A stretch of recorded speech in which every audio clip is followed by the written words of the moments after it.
July 14, 1944. 21,000 feet over Budapest, Hungary.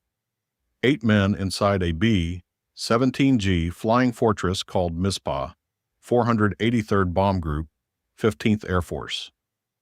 At 10:47 a.m., an 88mm flak shell detonated less than 3 feet from the cockpit glazing. The entire nose section disappeared. The control column, the instrument panel, the pilot's seats. Gone. Ground crews had said a B-17 could not remain airborne without its forward structure. Boeing engineers had written it plainly. Loss of primary controls meant structural failure within seconds. But the aircraft did not fall, and this was only the beginning. First Lieutenant Ewald Swanson was aircraft commander of B-17G Flying Fortress Mizpah. 25 years old. Commissioned pilot. Trained in heavy bombardment procedures under the Army Air Force's expansion program of 1943. He was not regarded as exceptional. He was regarded as steady. Within the 483rd, steadiness did not draw attention. It did not inspire stories in the mess hall. It did not produce informal nicknames. Swanson did not drink heavily, did not boast about flight hours, did not embellish training accidents. He filed reports on time. He corrected discrepancies in maintenance logs without comment.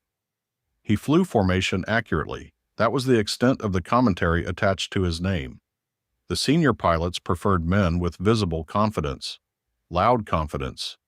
Swanson did not provide that. Before joining the 483rd, he had instructed primary flight cadets in Texas. Not combat veterans. Cadets. His assignment there had lasted longer than most, and the implication was clear. He had been useful, but not indispensable, at the front. The instructors were sometimes regarded as cautious men. Conservative pilots. Pilots who preferred procedure over instinct. Some in the group believed instinct was what kept a fortress alive over Germany. Swanson's crew had heard the comments indirectly. Nothing explicit, nothing hostile. But the tone was present. He flies by the book. He measures everything. He double-checks before he speaks. In heavy bombardment operations, those traits were interpreted by some as hesitation. He accepted the characterization without correction. His background was not theatrical. Raised in the Midwest. Civilian flight hours accumulated in crop dusting and freight hops before the war. Familiar with uneven fields. Unstable loads, aircraft that did not forgive careless handling. He had learned early that most accidents were not dramatic. They were procedural failures compounded slowly. At advanced training, instructors noted one specific tendency. He compensated for mechanical irregularities faster than most pilots. Minor rudder imbalance, trim misalignment, subtle throttle lag. He corrected without discussion. He did not speak about these corrections, he simply adjusted. There was one entry in his file that drew little notice at the time. High marks in systems familiarity, not aerobatics, not formation aggressiveness. Systems, hydraulic routing diagrams, redundant control linkages, emergency trim procedures. He passed those examinations without remediation. No one expected to need that knowledge outside a classroom. By mid-1944, the 15th Air Force had intensified strategic bombing operations against Hungarian oil infrastructure. German anti-aircraft crews had adapted to high-altitude American formations. The flak was no longer erratic, it was ranged. The 483rd had lost aircraft the week prior. Clean hits, direct cockpit penetrations. The official language described them as catastrophic structural compromises. In briefing rooms, no one described what that meant to the men inside. Swanson listened without commentary. He marked the target coordinates, reviewed bomb run altitude, 21,000 feet, standard formation spacing, tight enough for defensive crossfire, loose enough to maneuver if necessary. His crew consisted of experienced enlisted gunners and a navigator who had already completed 19 missions. They did not view him as reckless, they viewed him as quiet. Before engines start on July 14th, Ground Crew Chief Sergeant D'Angelo performed routine inspection. He mentioned minor tension variance in one of the elevator control cables during maintenance 2 days earlier. Within tolerance, logged, cleared. Swanson noted it. He did not request further adjustment. He ran through cockpit checklists precisely. Battery switches, fuel selectors, magnetos, hydraulic pressure.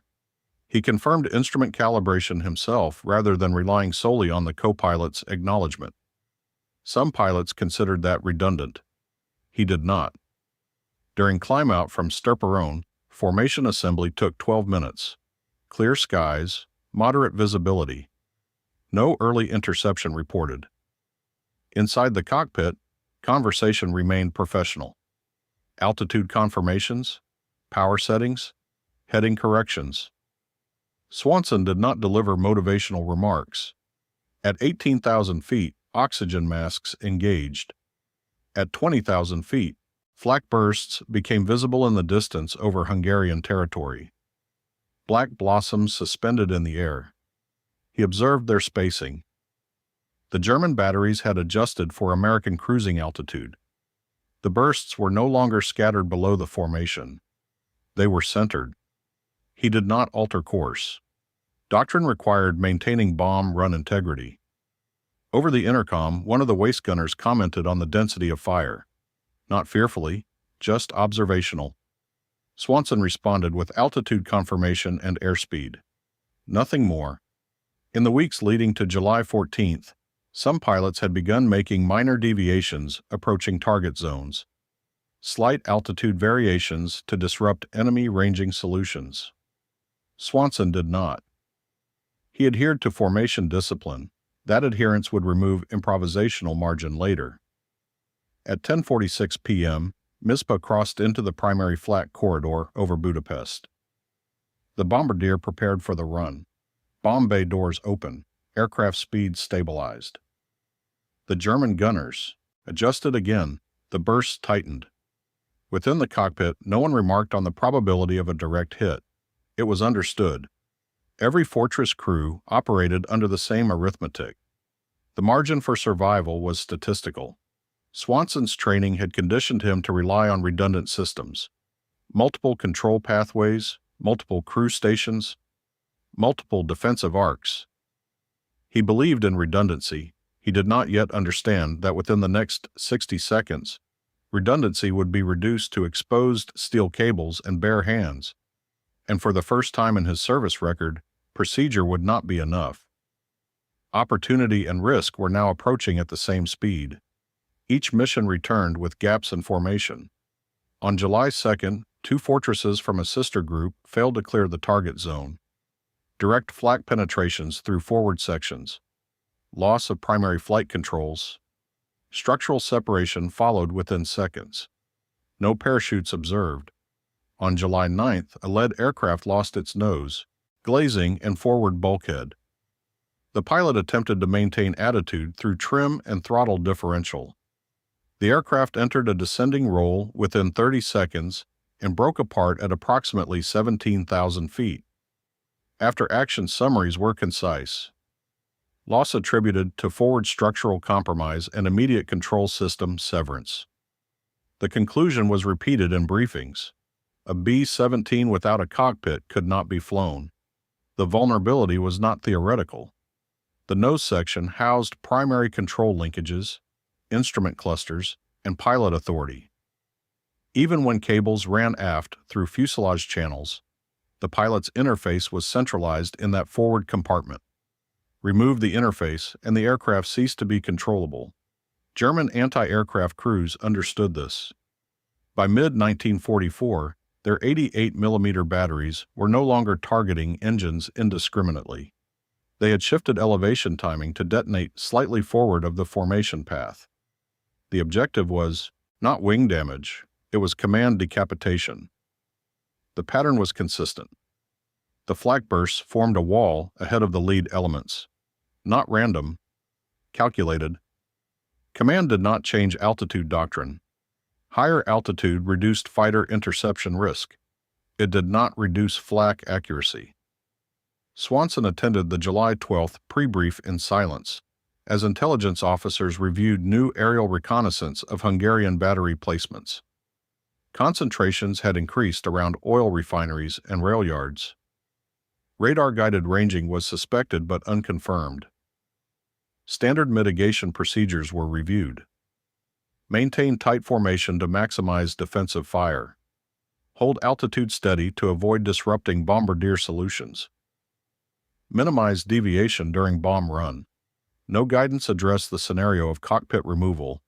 It was not discussed because it was not survivable. In maintenance bays across Sturperone, crew chiefs reinforced nose glazing where possible. They inspected forward control cable housings for wear. They replaced sections that showed corrosion. The effort was preventative, not corrective. The underlying problem remained. Flak bursts detonated with enough proximity to shear aluminum framing and severe control columns before structural failure occurred. The engineering manual stated that loss of primary control interface meant total authority transfer failure. There was no checklist for that. During the July 14th approach, as Mizpah entered the target corridor, the flak pattern confirmed enemy adaptation. Bursts were not drifting with wind variance. They were adjusting to formation speed. The aircraft to Swanson's left absorbed a near miss beneath its wing root. Minor damage. It held position. Another Fortress 2 elements ahead took shrapnel through its bombardier's compartment. No loss of control reported. It continued on the run. The German gunners were refining their solution in real time. Inside Mizpah, no one referenced prior losses. The crew had read the summaries. They knew what forward structural compromise meant. Swanson kept altitude at 21,000 feet. He did not attempt evasive action. Doctrine prohibited it during the bomb run. Bomb bay doors were open. Airflow disruption increased vulnerability to shock. At 10:47 a.m., the flak burst closed to less than 50 yards from formation center. The co-pilot, Second Lieutenant Harold Manning, noted proximity over intercom. No alarm in his voice. Just range estimation. Standard response would have been minor throttle correction to alter relative timing. Swanson did not execute it. Deviation risked bomb accuracy. Accuracy was mission priority. The problem was now narrowed to seconds. Enemy advantage was not only in firepower, it was in predictability. American formations maintained altitude and heading with disciplined rigidity. German gunners calculated against that discipline. Within that arithmetic, cockpit hits were inevitable. Swanson's aircraft was third in element. There was no mechanical irregularity, no prior warning, no partial failure. The detonation occurred at close range on the forward right quadrant. Impact assessment later would indicate proximity within 3 feet of cockpit framing. The nose section did not fragment gradually. It disappeared. The pressure wave collapsed forward aluminum structure. Plexiglass vaporized. Instrument panels were torn free. The control column assembly separated at its base. Hydraulic lines ruptured instantly. Inside the aircraft there was no transitional phase. 1 second enclosed cockpit. Next second open sky. Manning was gone. Swanson's restraint harness held, but his seat was no longer anchored to a forward bulkhead. Wind pressure surged through the forward fuselage cavity at over 200 miles per hour. Oxygen lines were severed. Electrical wiring snapped back into the airflow. The aircraft did not immediately tumble. It pitched forward approximately 8 degrees. That was the moment where conventional solutions failed. There were no instruments, no artificial horizon, no airspeed indicator, no altimeter, no control yoke, no throttle quadrant accessible from the forward structure that no longer existed. The engineering premise had been confirmed in prior losses. Without pilot interface, a B-17 could not remain stable. The structural void ahead of the wing root created altered airflow patterns. Shock turbulence destabilized pitch response. The co-pilot was missing. The bombardier was gone. The forward navigator's station had ceased to exist. The intercom crackled with partial signals from the waist and tail positions. They had survived the blast. Command pressure had always emphasized mission completion. Now the mission had narrowed to a different objective: remain airborne. Standard emergency procedures assumed cockpit presence. There was no procedure for absence. In previous incidents, pilots had seconds before roll divergence exceeded recoverable limits. Mizpah remained in shallow descent. That deviation would either increase or compound. The problem had shifted from external threat to internal impossibility, and the margin for survival had reduced to whatever authority could be exercised from the remnants of the fuselage. There was no precedent, but the aircraft had not yet fallen, and that anomaly would demand immediate action. For approximately 3 seconds after the detonation, Mizpah remained aligned with formation heading. That interval was the only advantage Swanson would receive. There was no cockpit. The forward fuselage terminated in twisted framing and exposed stringers. Wind pressure flooded the aircraft at over 200 miles per hour, carrying fragments aft. Loose debris cleared within seconds. What remained was open sky ahead of the instrument pedestal's former position. Swanson was still inside the aircraft. His restraint harness had held against the blast. The control column had not. It was gone, sheared from its base. The throttle quadrant had been torn from its mounting. Electrical panels were missing. Hydraulic fluid misted the air briefly before dissipating. He did not shout. There was no control interface in front of him, but the aircraft had not yet entered an unrecoverable roll. Outside, visibility remained clear. July over Hungary presented scattered cloud layers at lower altitude, but at 21,000 feet the air was stable. No storm buildup, no turbulence beyond shock from the explosion. Terrain below. Danube River cutting through urban density and rail yards. Target smoke rising from earlier impacts in formation. Environmental conditions were not the enemy. The enemy had already acted. Swanson's first action was not dramatic. He shifted his weight forward and down. The absence of the cockpit had exposed the forward control cable junction, where primary elevator and rudder linkages routed aft along the fuselage. Normally enclosed beneath paneling, they were now visible, 2 tensioned steel cables vibrating under airflow. They were intact. That fact was not guaranteed. The aircraft began to descend at a shallow but increasing rate. Without instruments, he estimated pitch visually against horizon reference. The horizon was clear, slight nose-down attitude, increasing. He reached forward. The cables were under tension and moving. He grasped, both pulled. The aircraft responded. Not pulled.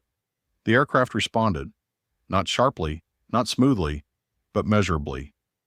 The nose angle reduced descent. The response confirmed continuity in the control run aft to the tailplane. He adjusted again, incrementally. Behind him, the flight engineer, Technical Sergeant Frank DeLuca, moved forward from the top turret compartment. He saw the absence before he registered the method. No cockpit, no co-pilot. Swanson did not request assistance. He issued a single instruction: stabilize. DeLuca understood. He braced himself along the forward fuselage frame and reached for the rudder cables, now exposed along the starboard side. The aircraft began drifting slightly left. Loss of coordinated rudder input had altered yaw balance. DeLuca pulled the right rudder cable. The drift corrected. The correction was not textbook. It was physical. Inside the waist positions, gunners reported over intercom that the aircraft was still holding altitude relative to formation. That assessment was partially inaccurate. Mizpah had dropped approximately 300 feet, but it had not yet fallen out of the sky.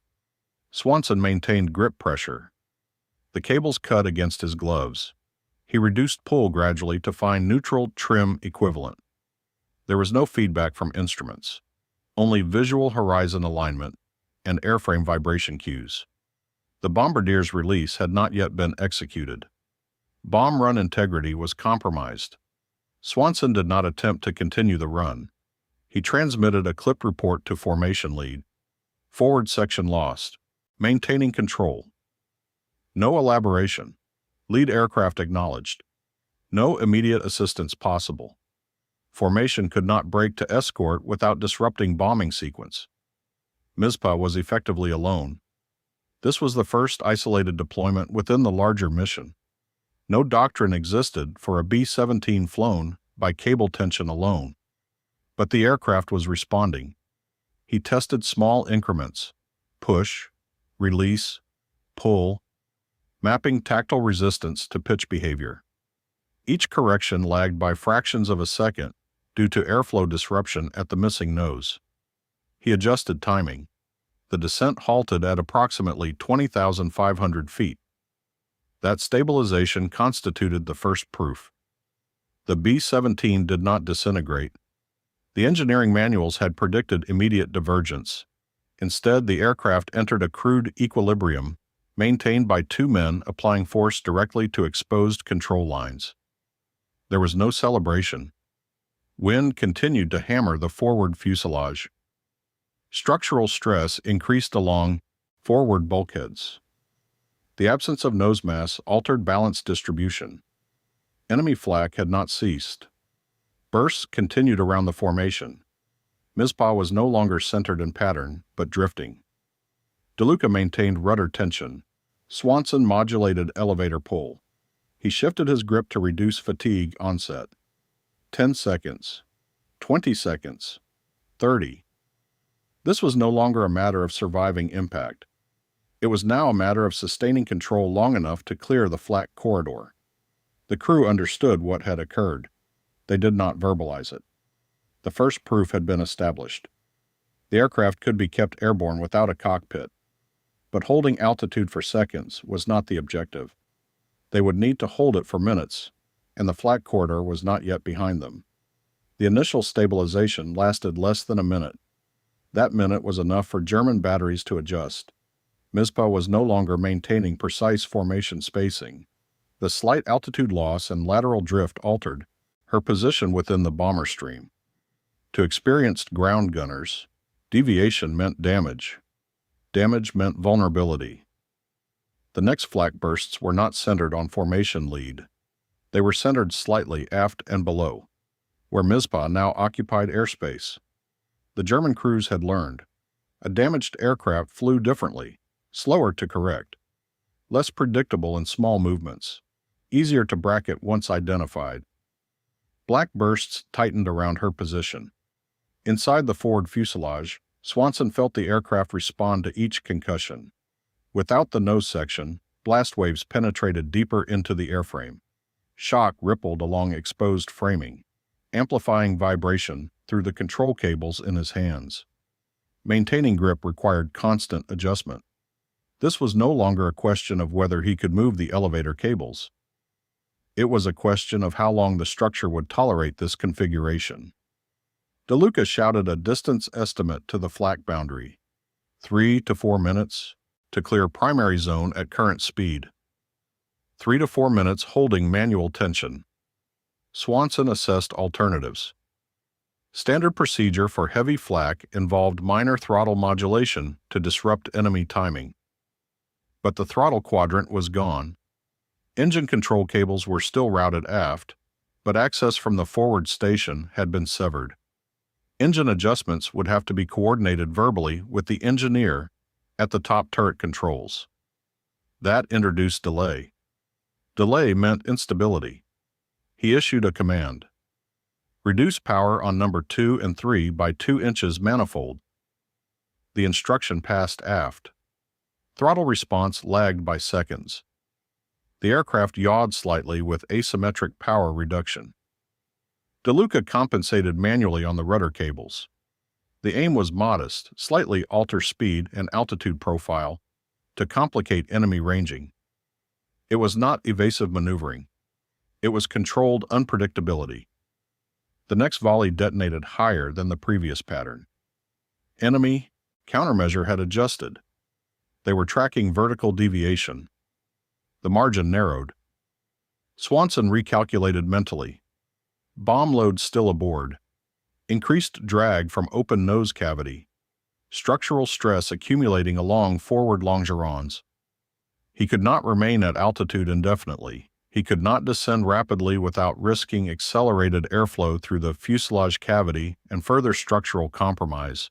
He was now making decisions beyond physical control. Decision 1. Remain within loose proximity to formation for flak saturation benefit. Decision 2. Break away and descend below primary bracket.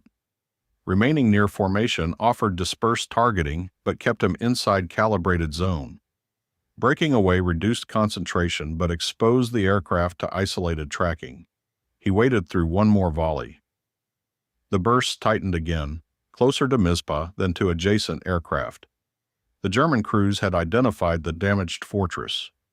Decision made. Breaking right, descending 1,000. He did not ask for consensus. DeLuca shifted rudder tension. Swanson eased elevator pull to permit gradual descent. The aircraft responded sluggishly but predictably. As Mizpah drifted from the bomber stream, flak bursts split between tracking formation and adjusting to the descending aircraft. The sky ahead opened marginally. Below 20,000 feet, flak density thinned slightly due to pre-calibrated altitude assumptions. But descending introduced new risks. Lower altitude meant increased vulnerability to ground-based light anti-aircraft fire and potential fighter interception. It also increased air density, intensifying airflow through the open fuselage cavity. Structural resonance amplified. Loose fragments tore free from forward bulkhead edges and were swept aft. The bombardier's platform remnants detached and disappeared into slipstream. Swanson reduced descent rate at 19,500 feet. He needed equilibrium, not acceleration. Enemy batteries adjusted again. Now the bursts were staggered vertically, forming a layered pattern rather than a single bracket. They were learning in real time. Each correction he made invited recalculation from below. Skill in cable manipulation had stabilized the aircraft. But survival now depended on choosing the least fatal option among flawed ones. DeLuca reported increasing strain in his forearms. Rudder tension was constant, not momentary. Without hydraulic assist, every correction required sustained force. Fatigue was a variable. Swanson redistributed load where possible, taking more elevator correction to reduce rudder demand during minor yaw. This was management, not heroics. The crew in waist positions began reporting reduced flak intensity off the starboard side. That suggested partial disengagement by some batteries still focused on main formation. The opportunity window was narrow. Swanson chose not to attempt a return climb. Climbing would re-enter calibrated zone. Instead, he aimed for gradual vector away from primary target grid. Speed remained above stall threshold, though he could not confirm exact airspeed. He estimated through sound and vibration. The aircraft was no longer in immediate collapse, but it was not stable. The longer they remained over hostile territory, the greater the probability of cumulative failure, structural or muscular. Enemy adaptation had shifted the engagement from explosion to endurance. And endurance would not be decided by strength alone. It would require a different kind of decision, and that decision would have to be made soon. By 10:50 p.m., Mizpah had cleared the densest flak concentration over central Budapest. The sky behind her was still punctuated with black bursts, but the pattern had widened. German batteries were dividing attention between the departing formation and the damaged straggler. In previous missions, a lone B-17 drifting from formation was often finished by fighters. This time, the flak crews themselves adjusted to finish the work. The Yachtsow began leading the aircraft's projected path rather than bracketing its present position. That shift mattered. Instead of reacting to bursts, Swanson now had to anticipate them. The duel was no longer between aircraft and artillery. It was between timing and prediction.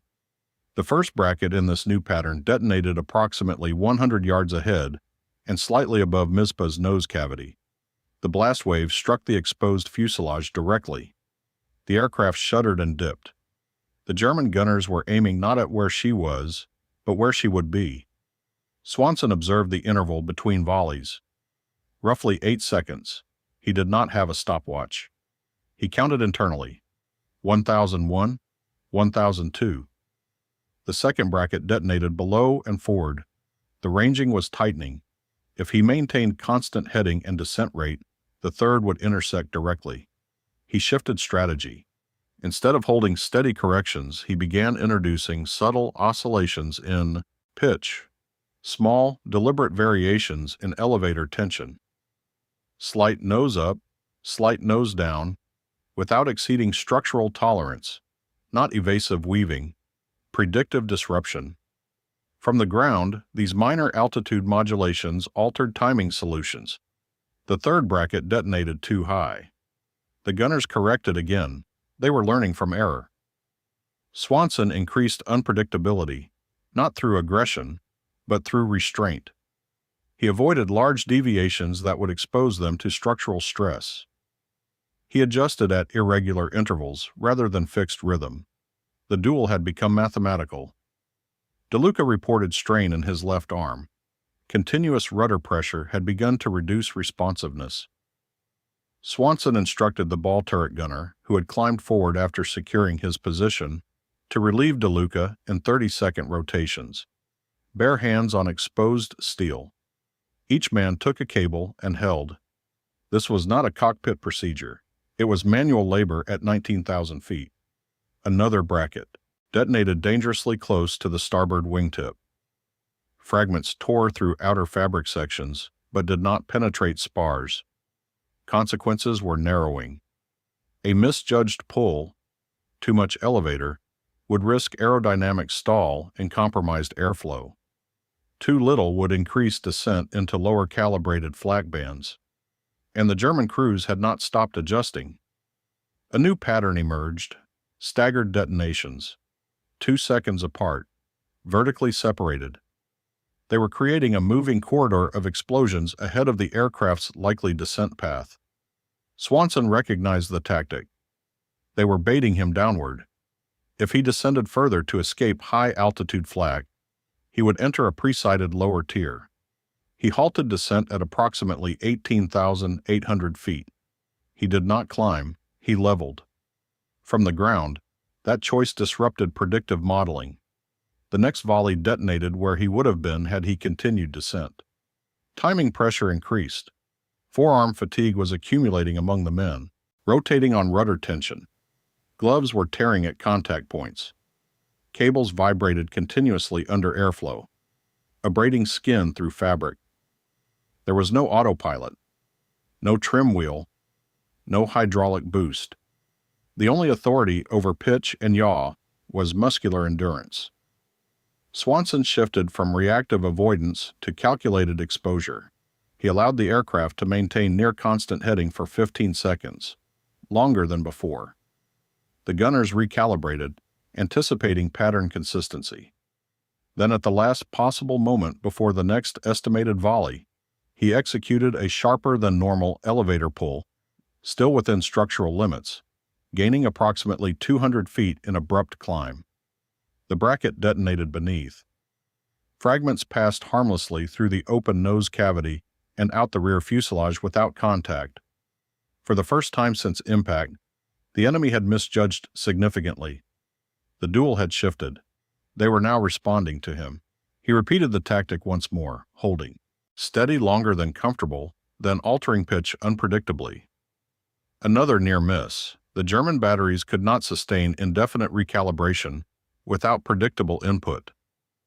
Their advantage relied on disciplined, consistent bomber behavior. Mizpah was no longer disciplined in the conventional sense.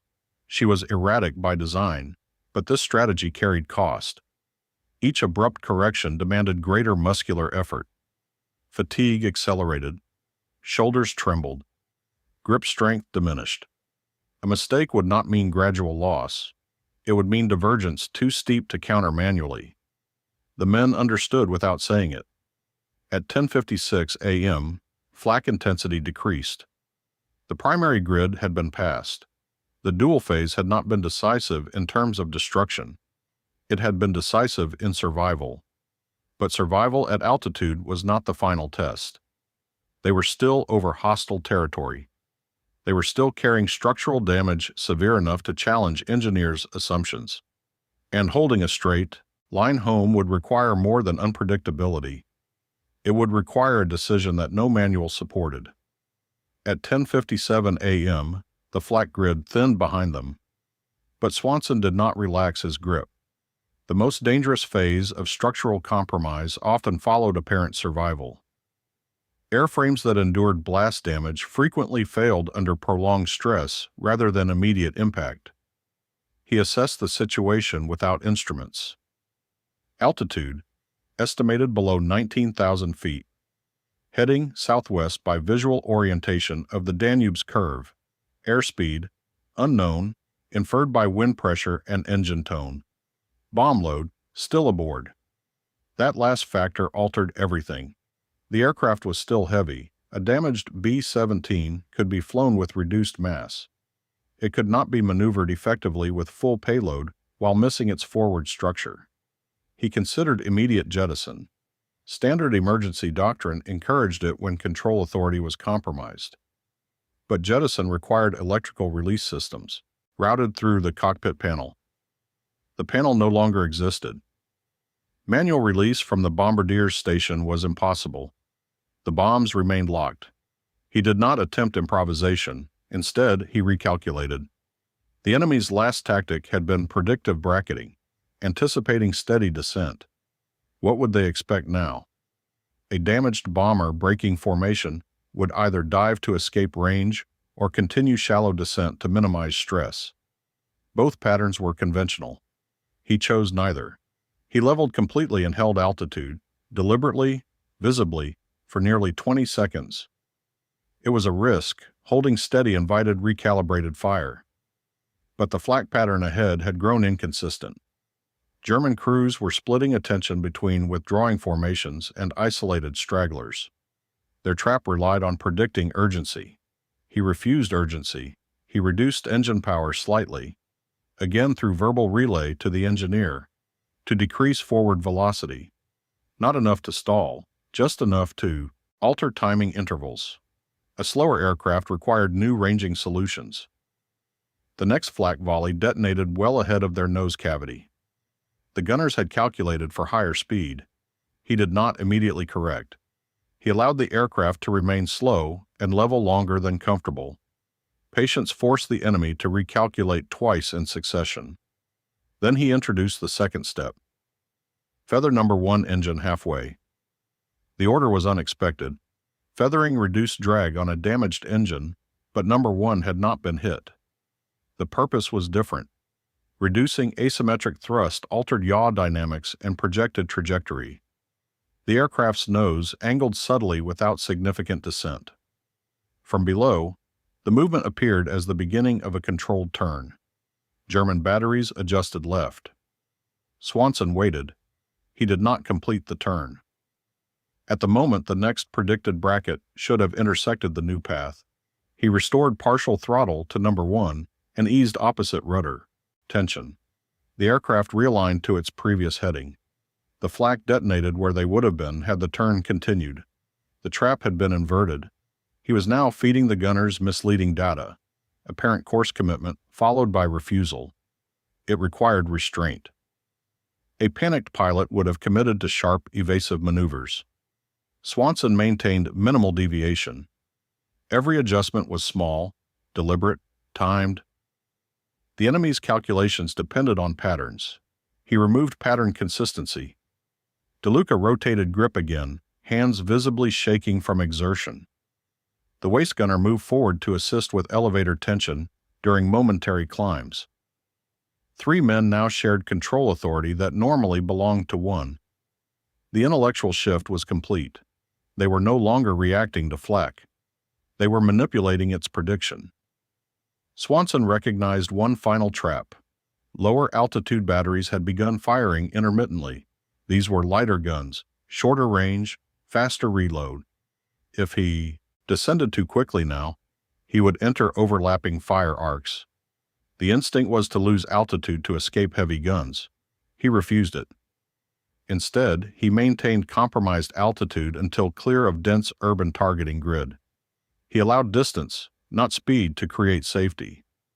The German gunners were optimizing for immediate destruction. He optimized for gradual exit. At 11:02 a.m., flak bursts decreased significantly. The air ahead was clearer, but structural stress remained unresolved. The nose cavity continued to distort airflow. Vibrational frequency along fuselage increased with each minute aloft. The decision to remain patient had bought time, but time was now consuming them. They were still nearly 500 miles from Sturperone. They had no cockpit, no instruments, no bomb release, no confirmation of structural integrity beyond tactile feedback. The intellectual climax had preserved them through enemy fire. Now came a different test, one that would not involve flak brackets or timing, deception. It would involve endurance under maximum strain, and there would be no room for error. Hungary was behind them. There were no escort fighters close enough to intervene. No friendly airfield within immediate glide range. The Adriatic lay hours away. Mizpah remained airborne only because 3 men were physically holding control cables in tension. Fatigue had become the primary threat. The gloves were torn through at the palms. Bare skin met vibrating steel. Grip strength faded in cycles. They rotated positions without discussion, each man stepping forward when another's arms began to fail. There were no instruments to confirm altitude drift. Swanson judged by horizon and cloud layer separation. The sky remained clear. That clarity removed excuse. Every deviation was visible. Structural vibration intensified intermittently. The missing nose created a pressure funnel that pulsed along the fuselage. Rivets loosened. Aluminum skin panels flexed beyond design tolerance. They could not climb. They could not descend rapidly. They could not maintain this indefinitely. He made the final calculation. Gradual descent to 12,000 feet over the Adriatic. Reduced air density at lower altitude would lessen structural vibration and reduce strain on control surfaces. But descent had to be controlled precisely. Too steep and the open fuselage could tear itself apart. He began easing elevator tension, feet by feet. The aircraft responded reluctantly but consistently. The sea appeared ahead, flat, blue, indifferent. If structural failure occurred now, there would be no forced landing field, no recovery. The descent continued for nearly 30 minutes, managed by touch and horizon. At 12,000 feet, vibration reduced noticeably. That was the first measurable relief since impact. Fuel status was uncertain. Engine gauges had been destroyed. The engineer relayed approximate consumption based on time and manifold pressure memory. Swanson maintained heading toward Italy. No one suggested abandoning the aircraft. At 1:02 p.m., Sturperone Field reported inbound damaged aircraft. Emergency crews assembled along runway perimeter. They expected uncontrolled descent. Instead, Mizpah approached shallow and steady. Landing without instruments required visual estimation alone. He held descent manually until runway threshold alignment. At approximately 200 feet, the men holding cables exerted maximum coordinated pull. The aircraft flared. Main gear contacted. The airframe shuddered but held. She rolled to a stop with the forward fuselage open to the sky. There was no applause. Ground crew approached cautiously, unsure what they were seeing. Swanson unstrapped and stepped back from the exposed cable assembly. He reported loss of forward section, 2 crew casualties. Manual control maintained for approximately 10 minutes. Under flak, an additional hour-plus to base. The report was filed without embellishment. Engineering teams inspected the aircraft, They confirm continuity of control cables aft. They also confirmed that no formal procedure existed for what had been done.